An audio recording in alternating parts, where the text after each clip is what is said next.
Studios, powered by RumbleOn.com. Rev up your engines and get ready for the racing weekend. Here they come, checkered flag.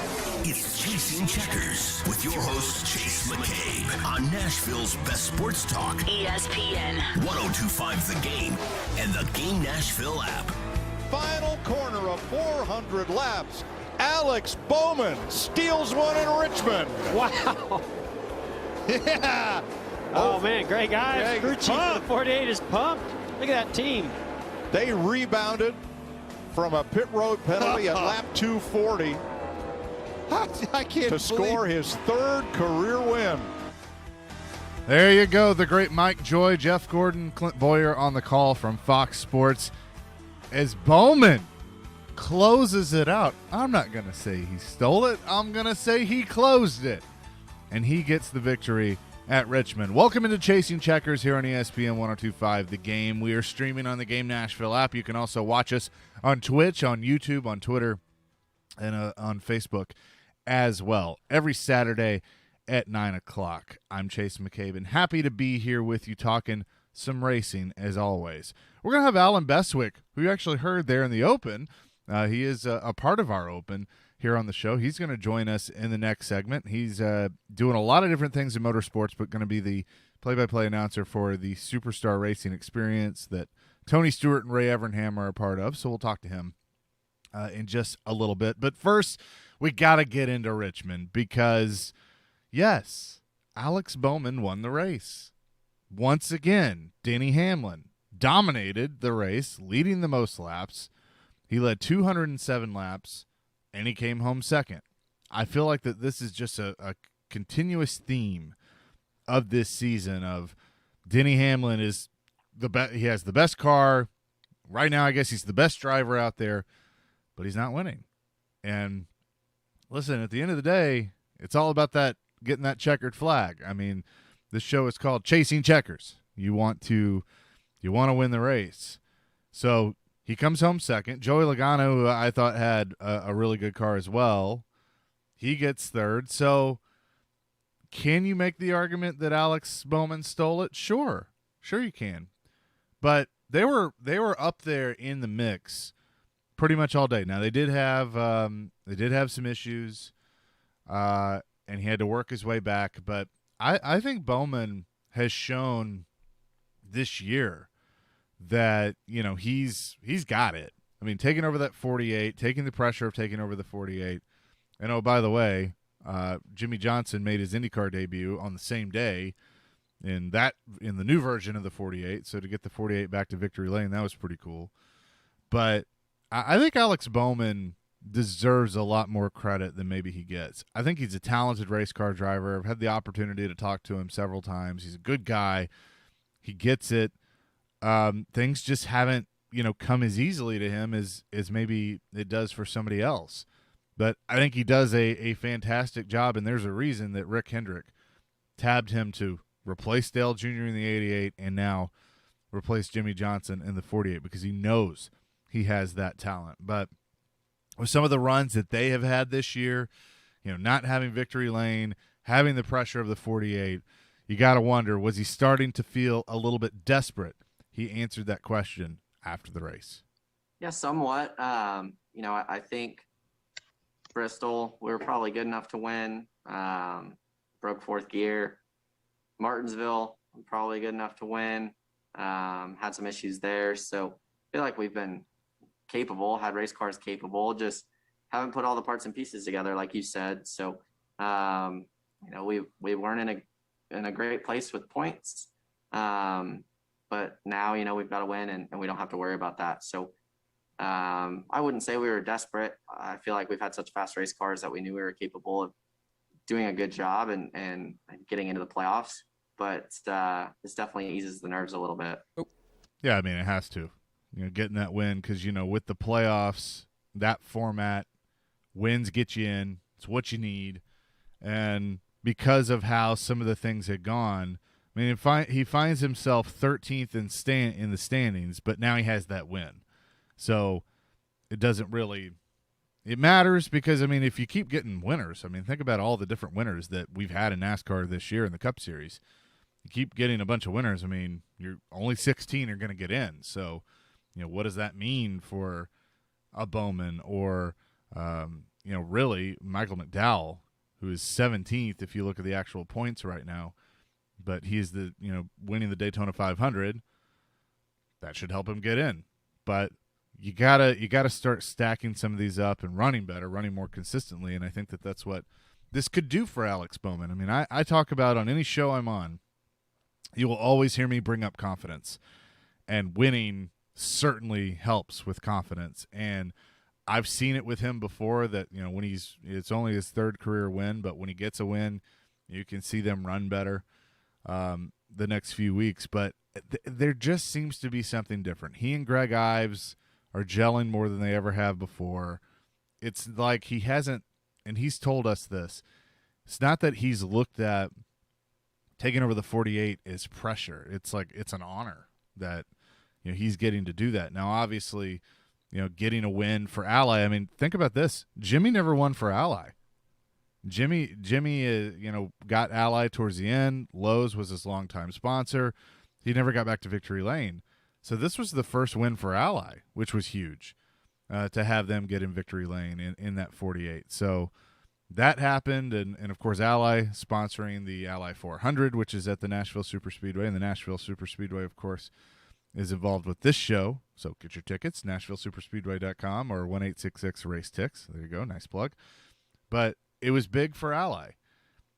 I think Hendrick Motorsports, as you've heard me say, is back. I mean, Larson's already got to win. Bowman's got to win. Byron's got to win. Chase Elliott is the one. He's 7th in points, and it has been kind of up and down for him, the defending champion.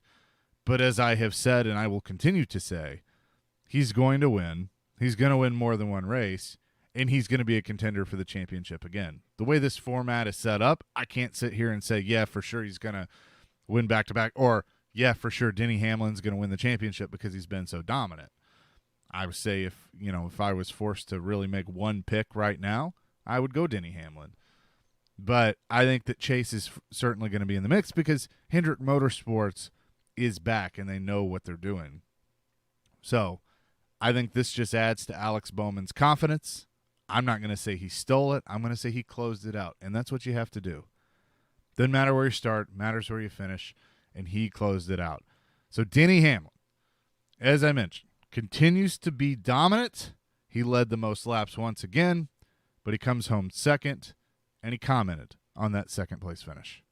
We just didn't take off very good there. It definitely was the worst that our car took off after a restart, but the 48, guessing had his tires pumped up, and he was able to take off there, get the lead, and then build a lead big enough that I didn't have enough time to get back to him. Oh, wow. Denny Hamlin on his second-place finish. And I will say this, and we'll have another clip from him in just a second. For the first time, and Denny's a competitor. Denny shows emotion. But I feel like for the first time this year, I've heard that frustration in his voice. And he's saying all the right things. He's saying, he's like, hey, we're dominating. We know we have a good race team. They're going to be in the mix, but you can kind of hear it of like, damn, I just want to get one of these wins. I want to close one of these things out. I think close is the key word for the day. In fact, he even goes on to say they should have won the race. Yeah, we should have won. Certainly the 48 wasn't better than us all day, but just got to lead the last lap. You got to figure out how to lead the last lap, and that's pretty much all that matters. But today, obviously, I don't know, we had a dominant car. I mean, it was definitely top two. There was times 19 was better. There was times, 22 was better that one run. So, but certainly, top tier. Cool. I mean, he led 207 laps. I would say that is pretty dominant. I know Truex led 107 as well, his teammate, but I would say 207 laps is pretty close to dominant. And they couldn't close it out, couldn't get it done. And I like I said, him saying, yeah, we should have won, I just feel like that some of that frustration is starting to set in a little bit. And we'll talk a little bit more about that with some of the contenders, some of the guys that we expect to win that haven't at this point. And, I think what's been good for the sport this year is you've had different winners. It hadn't been the same old, same old. It hasn't been, the same Denny Hamlin's or Kyle Busch's every week. I know Truex has a couple of wins, but, Bowman's getting one. Byron's getting one. Christopher Bell's already got one. Obviously, McDowell to start the season at Daytona. I like that, and I think the fans do too, and I think you got a very good chance of seeing somebody different win this weekend at Talladega because how unpredictable it is. Mentioned Joey Logano. Joey Logano comes home third and talked about how his car was all day long. Yeah, I mean, we adjusted on it. I'd say, early in the race, we were probably, I don't know. I felt like we weren't really that great on the short run early in the race either. I felt like we were just kind of a third place there the first couple stages, whether it was short run or long run. It's just where we were. Made some adjustments to try to get better on the long haul. Feel like we did. I think the track changed a little bit too, because there's one run I think Denny was tight, and then the next run we got tight and he caught right back up to us. So I think we were both kind of chasing the track on different adjustments, trying to catch up. So I think the track went for a swing as much as anything. And then, like we said, I think the 48 kind of snookered everybody. Probably that last round with some of his adjustments. Go. Yeah, and you've had both Denny and Joey mention it. Greg Ives made some great adjustments on the 48 to get them in the position to win that race. But, Joey, I thought had a good car, as he said. I think it could have been the Denny and Logano show, and Bowman made the right adjustments and was there at the end. And like I said, he was able to close it out. So, Joey already has a win on the year with winning the dirt race at Bristol. So, he's got that. But let's look at the top 10 real quick before we get to Alan Bestwick from longtime motorsports announcer. Bowman leads 10 laps. And the one that matters the most, the last one, he gets the win. Denny Hamlin comes home second after leading 207. Joey Logano, 49, led on the day, is third. Christopher Bell, another solid run for him. He is fourth. Martin Truex Jr. leads 107. He is fifth. Eric Almirola with a solid top 10 and sixth. William Byron, seventh. Kyle Busch, who he's good at Richmond, continues to hover around. He is eighth. Matt DiBenedetto, what a run for him. They needed that in the Wood Brothers Ford.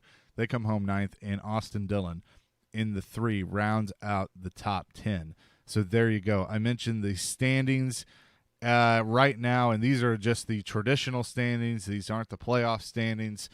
Denny Hamlin leading the way.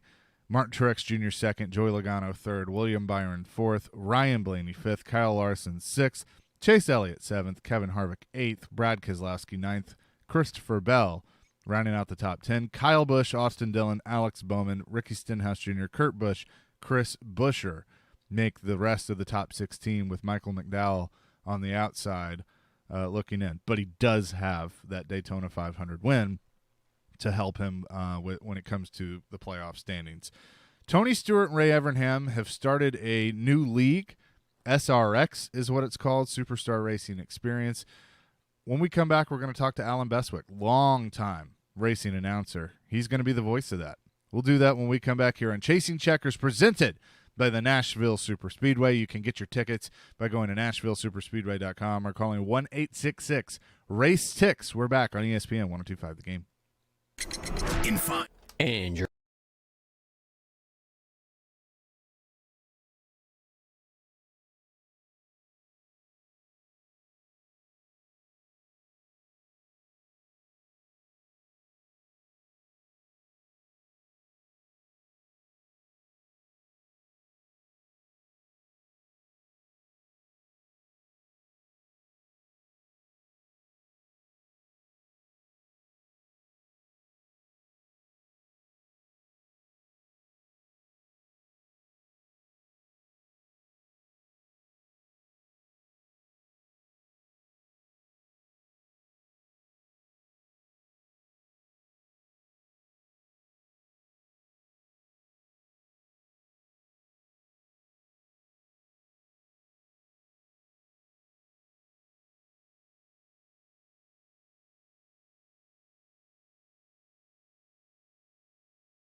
Welcome back, Chasing Checkers, ESPN 102.5, The Game, streaming on the Game Nashville app as well. Chase McCabe here with you every Saturday morning at 9 o'clock.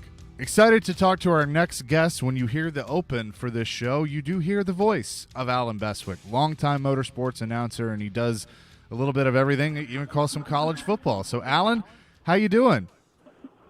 I'm doing well. I hope you can hear me okay. I'm at the St. Petersburg IndyCar race right now, and practice is going on, but I tried to find a quieter spot.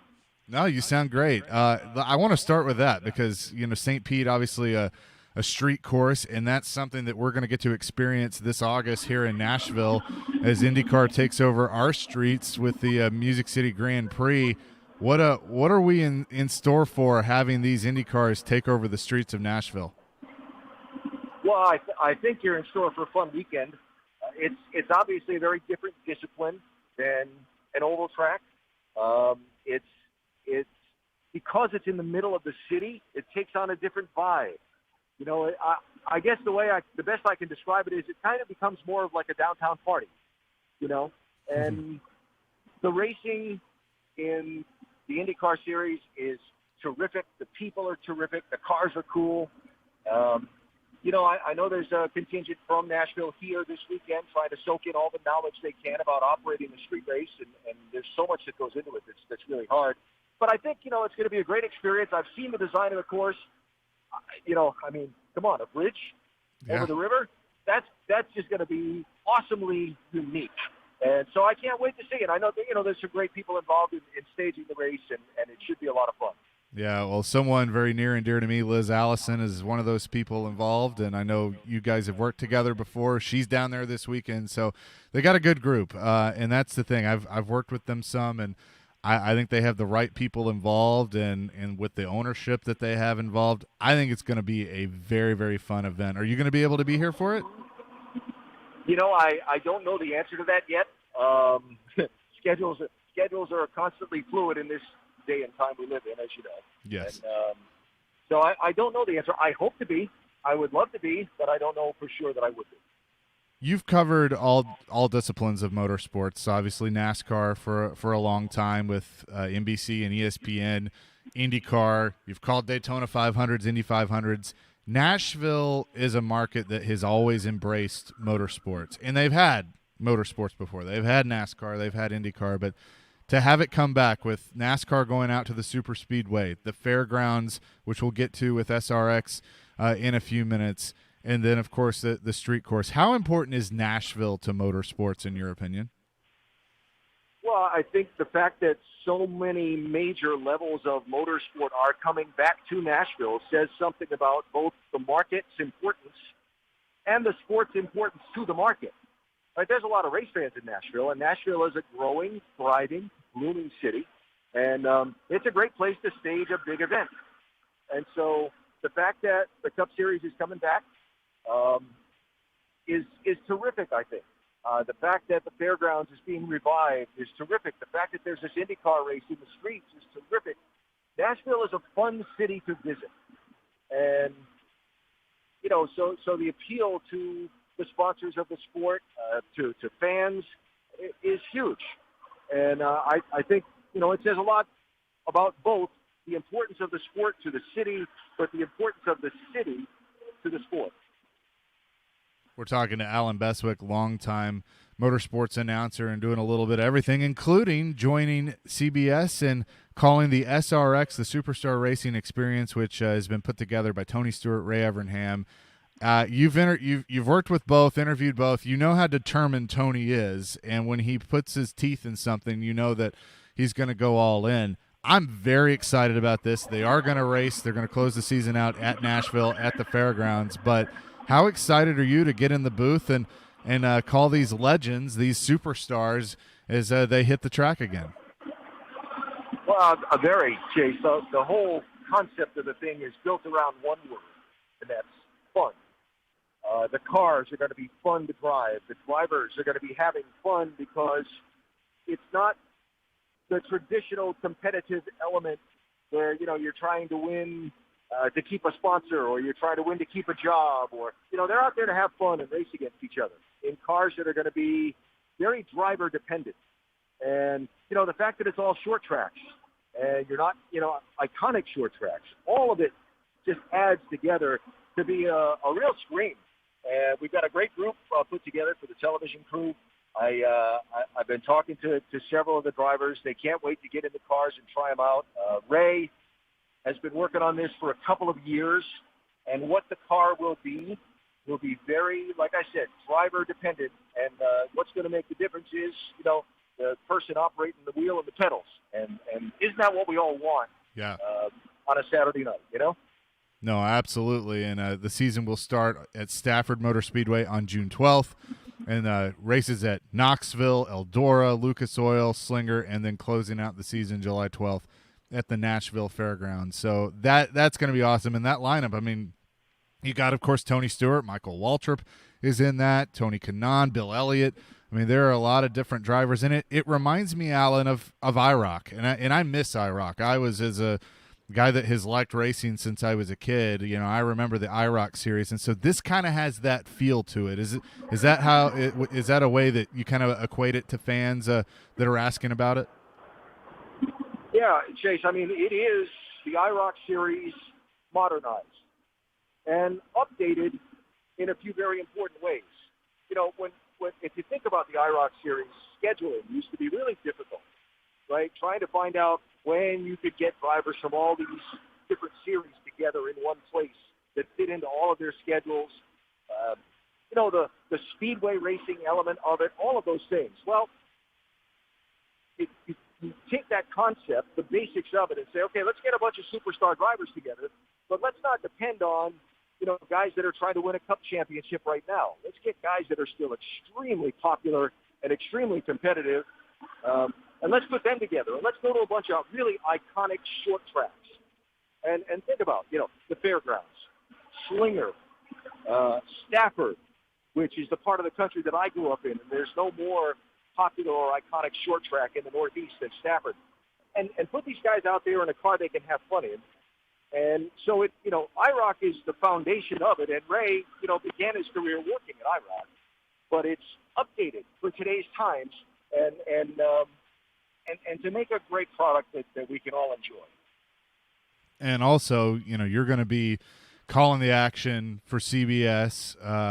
You have Lindsey Zarniak that's a part of it, Brad Doherty that's a part of it as well. These are all familiar names like yourself to race fans, but to have a partner like CBS, to have, working in television, having the TV deal is huge to help grow this product. So how big is that to be able to work with a partner like CBS?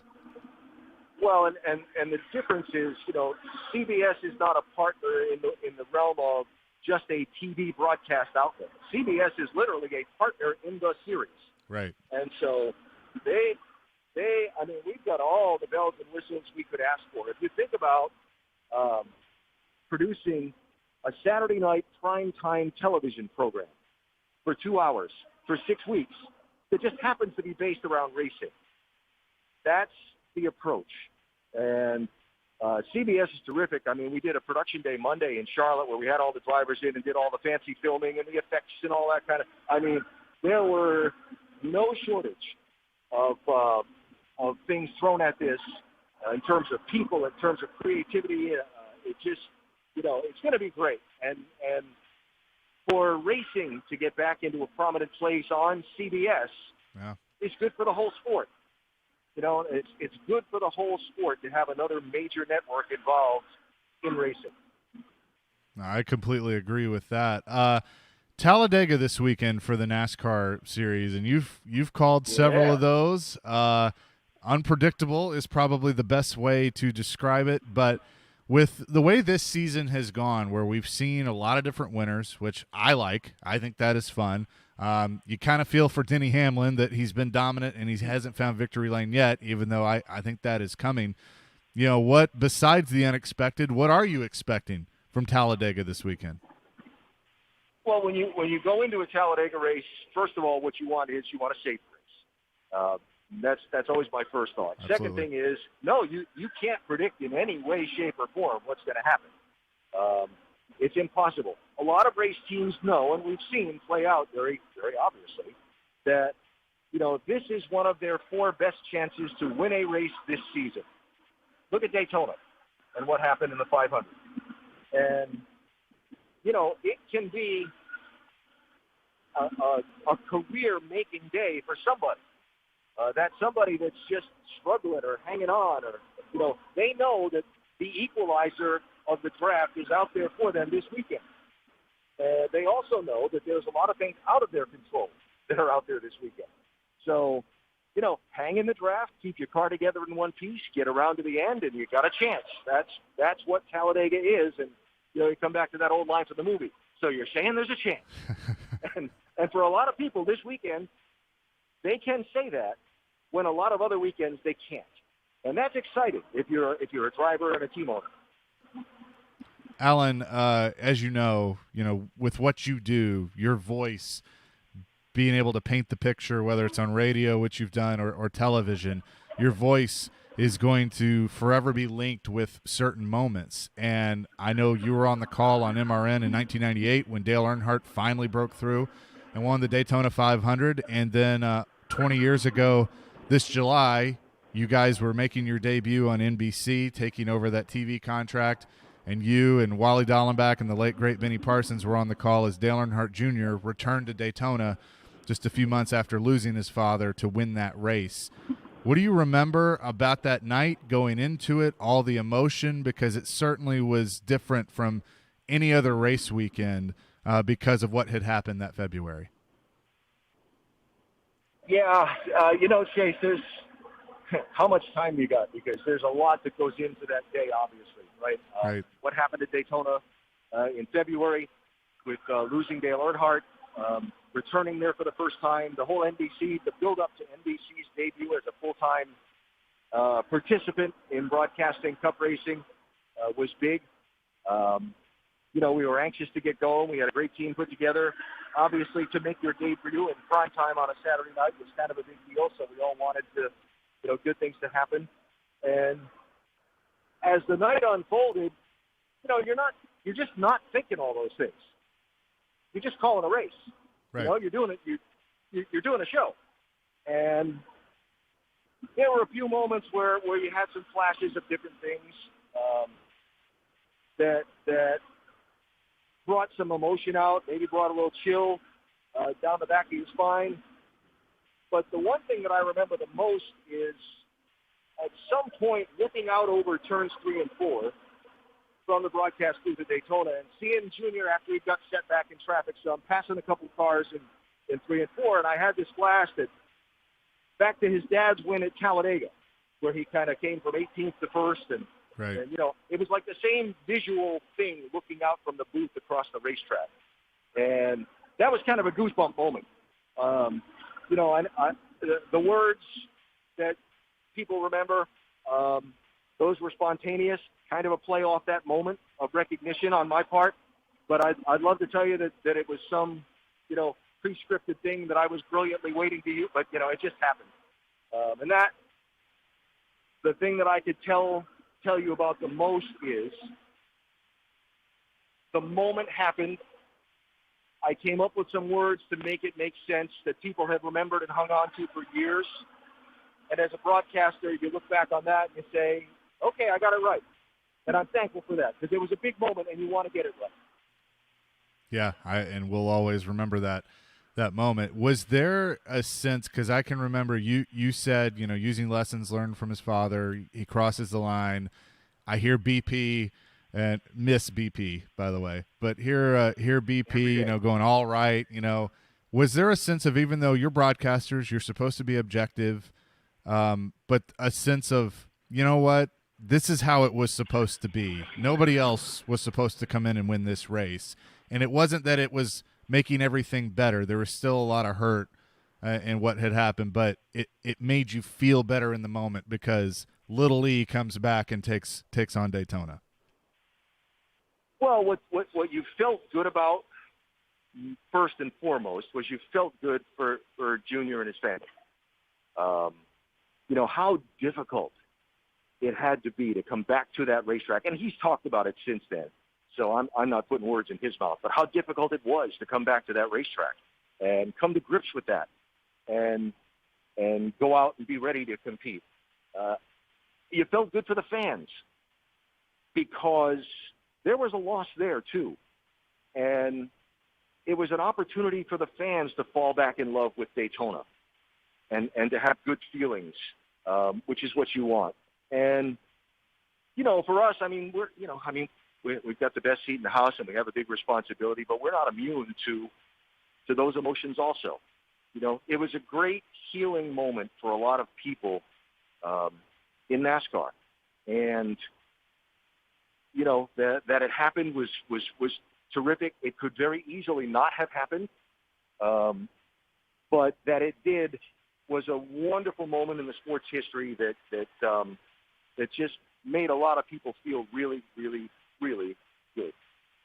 Absolutely. Alan, this has been a lot of fun. You were one of the best, and very excited that you're going to be a part of SRX on CBS starting on June 12th at Stafford Motor Speedway.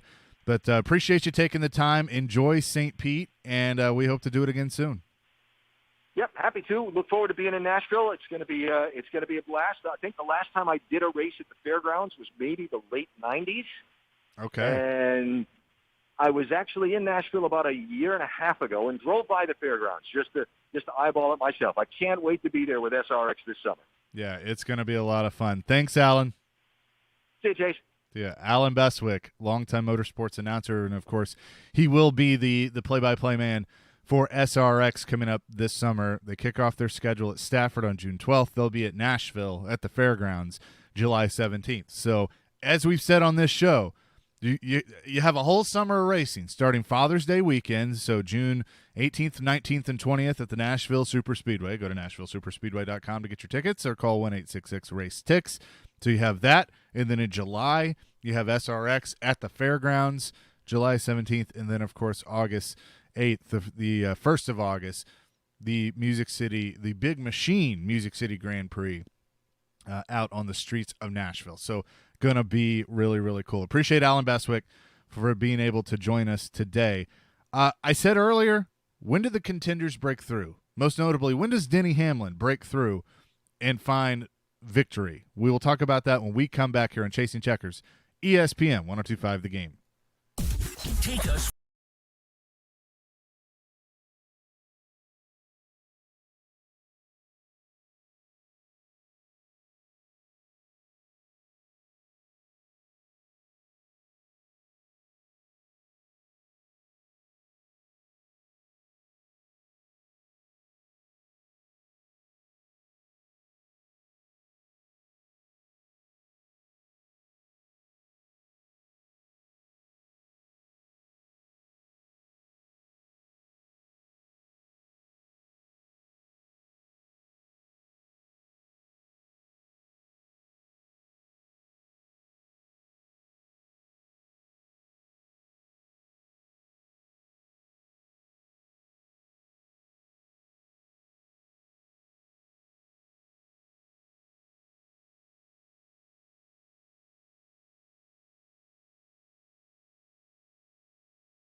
Welcome back in. Chasing Checkers, ESPN 102.5 The Game. Awesome chat with Alan Bestwick.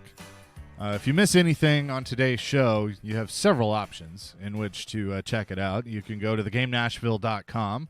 You can make sure you are subscribed on podcasts, wherever you get your podcasts. We are on Stitcher. We're on iTunes. We are on Google. We're on Spotify. Just search for Chasing Checkers.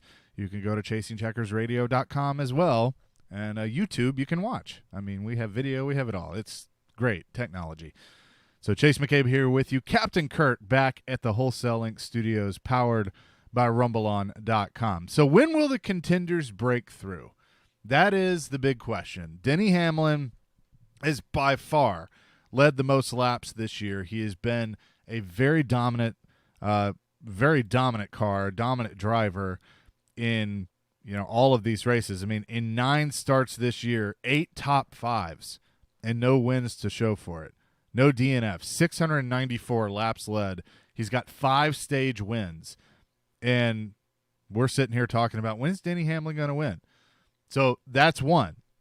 You look at other guys that you would expect to have won by now, and they haven't. Chase Elliott, the defending Cup Series champion. Now, it's been up and down for him. In 9 races, only 3 top 5s, 4 top 10s. He's got 1 DNF, only 1 stage win. Things have not really come together for him as of yet. Kevin Harvick is another one. Only 2 top 5s on the year, 6 top 10s.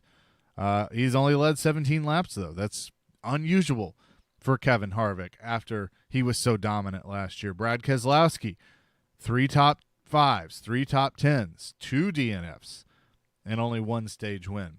5 wins at Talladega, so you got to pay attention to him. And, of course, Kyle Busch, no wins, and it's been tough going the last couple of years for Kyle Busch. Only 2 top 5s, 5 top 10s on the year, 8 laps led for Kyle Busch. That is so unlike Kyle Busch, as we all know. So when is it going to happen? Let's start with Denny Hamlin. And I said earlier in the show that for the first time this year, I really have felt like I'm hearing the frustration set in. And people kept asking, as they should. They kept, saying, like, asking the questions. And he said, it's frustrating. Yeah, I mean, it's frustrating for sure. But honestly, I'd rather be where I am than Alex Bowman. I don't care that he's got to win. I mean, we're smashing everyone. So I'd still rather be where I'm at. Go. Do we believe that? Do we believe that a competitor like Denny Hamlin, yes, he has been, in his words, smashing everyone. Do we truly believe, though, that he would rather be where he is and not have a win than where Bowman is and have a win? I think to an extent maybe, but racers want to win. That's what it's all about. Checkers or wreckers. The checkered flag, the check, the trophy, all of those things that come with it. And he's a winner. He's a proven winner. He's a 3-time Daytona 500 winner. That guy has really done everything there is to do except win a championship at this point. And I really feel like one of those is coming. So I don't know if I truly believe that. Yes, they're in a good position, but you want to have those dubs to go along with it. And he goes on to say that the effort by his team has been there for sure. Yeah, I mean, there's frustration for sure. I mean,